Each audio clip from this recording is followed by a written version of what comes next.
Alright, DIY rock making part 1. Supplies and tools needed to do the job. One of the most important things would be rubber gloves. Concrete's caustic. It has lime in it. It will dry your skin, take all the moisture out of your hands. So wear a simple basic rubber gloves. Okay, so first things first. Portland cement, type 1 or 3. I only at first could find the gray Portland cement, which is here.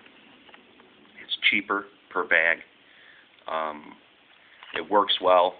It basically has the same consistency as the white Portland cement, but after the rocks are made, I think the white is a little more realistic, especially until like purple algae grows. It'll look more like reef rock.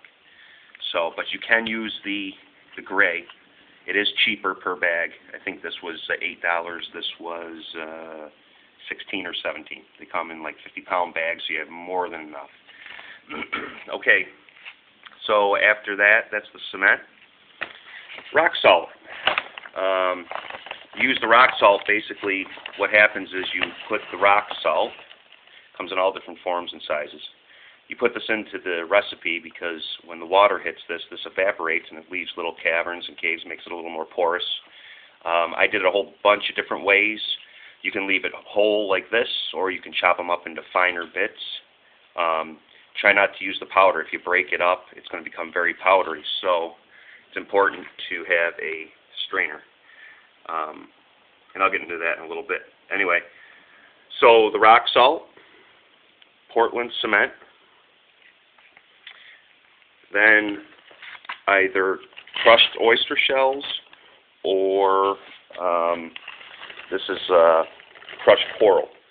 Now I've done a couple different batches. I prefer the crushed oyster shell, and that you can find at any feed store. They carry it to feed chickens, believe it or not. It's a little more fine. It's not so big. These have some pretty big pieces, as you can see. I was happier with the finer stuff because it created more porous and more texture. It looked a little more realistic to me. But that's ultimately your choice. You can also use pebbles, like aggregate pebbles. Those are, they call it pea pebble too. To me, that just looked too big and bulky. I didn't like the way the rocks came out. Although I tried, I do prefer the crushed oyster shell. Then, last but not least, clay sand. You can buy sand from your fish store, like an aggregate sand, but it's really expensive. Some people put this into the recipe. I didn't. I did on a few, and I'll show you some examples of what I'm talking about.